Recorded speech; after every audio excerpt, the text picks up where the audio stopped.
દર્શક મિત્રો, નવજીવન ન્યૂઝમાં આપનું સ્વાગત છે। અમદાવાદના ઠક્કર બાપા નગરમાં કાયદો અને વ્યવસ્થાની સ્થિતિ કથળી છે, કેમ કે ગઈકાલે રાત્રિ દરમિયાન એક યુવકની સરા જાહેરમાં છરીના ઘા ઝીંકીને હત્યા કરી દેવામાં આવતા ફફડાટ ફેલાયો છે। આ સમગ્ર ઘટના છે તે રક્ષાબંધનનો પવિત્ર તહેવારને લઈને જ્યારે ગણતરીના કલાકો બાકી હતા તે પહેલાં આ બનાવ બન્યો છે। આ સમગ્ર ઘટનામાં જૂની અદાવત માનવામાં આવી રહી છે, જેમાં જે અમદાવાદના ઠક્કર બાપા નગર વિસ્તારમાં જે પાણીની ટાંકી પાસે સાઈ આર્ટ આવેલી છે, ત્યાં દિલીપ સોનકર નામના જે મૃતક છે તે પોતાના પરિવાર સાથે રહે છે અને 2018માં તેમના મિત્ર ધર્મેશ મરાઠીની હત્યા કરી દેવામાં આવી હતી, જે આ કેસના હાલના હત્યાના આરોપીઓ છે, જેમાં ભરત ઉર્ફે બકરો અને રોહિત દંતાણી આ બે શખ્સો દ્વારા મળીને આ ઘટનાને અંજામ આપવામાં આવ્યો હતો અને તેના સંદર્ભમાં 2018માં જે ધર્મેશ મરાઠીની હત્યાનો બનાવ બન્યો હતો તેને લઈને તેમને સજા કોર્ટ દ્વારા ફટકારવામાં આવી હતી અને તેઓ જેલમાંથી બહાર આવ્યા હતા। જેલમાંથી બહાર આવ્યા બાદ કોઈ બાબતને લઈને ફરી દિલીપ સોનકર નામના જે વ્યક્તિ છે, જે ધર્મેશ મરાઠીના ખાસ મિત્ર હતા, તેમની સાથે આરોપીઓની બોલાચાલી થઈ હતી, વિવાદ થયો હતો અને ઝઘડો થયો અને ઝઘડો જોતજોતામાં એટલો ઉગ્ર બની ગયો કે જેમાં ભરત ઉર્ફે બકરો અને રોહિત દંતાણી નામના જે શખ્સો છે તેમની પાસે રહેલી છરી વડે આ જે મૃતક છે દિલીપ સોનકર તેમના પર ફરી વળે છે અને સરા જાહેરમાં તેમની હત્યા કરી દે છે અને આ ઘટના બાદ કૃષ્ણનગર પોલીસને જાણ કરવામાં આવતા પોલીસની ટીમ તાત્કાલિક ઘટના સ્થળે પહોંચે છે, જેમાં દિલીપ સોનકરનો ઘટના સ્થળે લોહીલોણ હાલતમાં મૃતદેહ મળી આવ્યો હતો અને આ મૃતદેહને પોસ્ટમોર્ટમ અર્થે હોસ્પિટલ ખસેડવામાં આવે છે અને આ મામલાના સંદર્ભમાં જે સ્થાનિક એસીપી છે રાજેશ ઓઝા તેમણે મહત્વનો ખુલાસો કર્યો છે। કયા કારણોસર આ આખી હત્યાનો બનાવ બન્યો છે તેને લઈને શું કહી રહ્યા છે તેઓ, તેમને સાંભળો।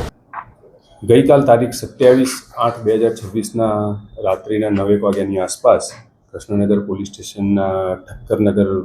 વિસ્તારમાં પાણીની ટાંકીની ગલી છે, એની બહાર રોડ ઉપર સાઈ આર્ટની દુકાન છે, ત્યાં આ કામના જે મરણ જનાર છે એને આ કામના આરોપીઓએ છરી વડે માથાના ભાગે તેમજ જમણા પગના થાપાના ભાગે જીવલેણ ઈજાઓ કરી અને તેનું મોત નિપજાવેલ છે। આ બાબતે હકીકત એવી છે કે મરણ જનાર જે છે એના મિત્રને આ કામના આરોપીઓએ અગાઉ માર મારેલ હતો અને એ બાબતની અદાવત આ લોકોની ચાલુ હતી અને આ કામનો હાલનો જે આરોપી છે એમણે મરણ જનારના મિત્રનું અગાઉ મર્ડર કરેલું, જે બાબતે 2020માં 302નો ગુનો દાખલ થયેલો અને એ બાબતે આ કામનો જે ભરત આરોપી છે, ભરત ઉર્ફે બકરો, એ અને એનો ભાઈ આ બંનેને આજીવન કેદની સજા થયેલ હતી અને અત્યારે આ ભરત ઉર્ફે બકરોએ જામીન ઉપર મુક્ત થયેલ હતો અને ભરત ઉર્ફે બકરો તથા રોહિત દંતાણી આ બંને જણાએ જીવલેણ હુમલો કરી અને દિલીપ સોનકર નાઓનું મોત નિપજાવેલ છે અને આ બાબતે કૃષ્ણનગર પોલીસ સ્ટેશનમાં ગુનો રજીસ્ટર કરવામાં આવેલ છે અને બંને આરોપીઓને હસ્તગત કરી લેવામાં આવેલા છે અને અટક કરવાની કામગીરી ચાલુ છે। 2018માં એક વખતે બબાલ થયેલી હતી અને જે અત્યારના જે મરણ જનાર છે એના મિત્રોએ હાલના જે આરોપી છે એમને માર મારેલો હતો 2018માં અને એની અદાવત રાખીને 2020માં મર્ડર થયેલું હતું, એટલે આ નાની મોટી અદાવત એમની ચાલુ હતી। હા, 2020માં ધર્મેશ અશોકભાઈ મરાઠીનું મર્ડર થયું હતું કે એ જે છે હાલનો જે મરણ જનાર દિલીપ છે એનો મિત્ર થતો હતો અને આ કામે જે હાલનો ભરત બકરો અને એનો ભાઈ છે એ બંને આરોપી હતા અને બીજા અન્ય આરોપી પણ હતા, પણ આ બંનેને આજીવન કેદની સજા થયેલ હતી।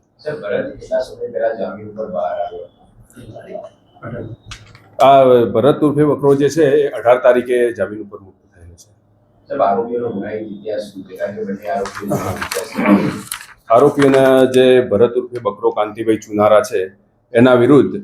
ખૂનની કોશિશ, ચોરી તથા પ્રોહિબિશનના ગુનાઓ તેના વિરુદ્ધ દાખલ થયેલા છે અને બીજો જે આરોપી છે રોહિત નાગરભાઈ દંતાણી, એના વિરુદ્ધ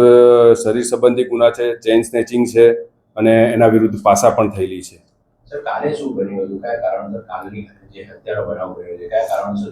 કાલે સાંજે આ લોકોને કંઈક અંદર બોલાચાલી થયેલી હતી અને એની અદાવત રાખી અને આના પર હુમલો કરેલો હતો। સર આમાં મૃતકનો કોઈ વિગત ઇતિહાસ કરો? મૃતક વિરુદ્ધમાં પ્રોહિબિશનના ગુના દાખલ થયેલા છે. જે આપણે સાંભળ્યા હતા સ્થાનિક રાજેશ ઓઝા, તેમણે આ સમગ્ર ઘટનાને લઈને માહિતી આપી છે ને જે આ સમગ્ર હત્યાનો બનાવ સામે આવ્યો છે તેને લઈને સ્થાનિક વિસ્તારમાં જ્યાં ઘટના બની છે ત્યાં ફફડાટ ફેલાયો છે ને જે રીતે આ દિવસોમાં અસામાજિક લુખ્ખા તત્વો બેફામ બન્યા છે ને હત્યાની ઘટનાઓને અંજામ આપી રહ્યા છે તે એક ચિંતાનો વિષય પણ બન્યો છે. હાલ જે હત્યામાં જે આરોપીઓ સામેલ હતા તે આરોપીઓની ધરપકડ કરીને હવે પોલીસે કાયદેસરની કાર્યવાહી હાથ ધરી છે. દર્શક મિત્રો, આવા વિડીયો, અપડેટેડ વિડીયો અને ક્રાઇમથી જોડાયેલી સ્ટોરી આપના સુધી લાવતા રહીશું, પહોંચાડતા રહીશું. એટલે નવજીવન ન્યૂઝ જોતા રહો, લાઇક કરો અને વધુમાં વધુ શેર કરો, જેના કારણે તમને નવા નવા અપડેટો નવજીવનથી જોડાયેલા મળતા રહે.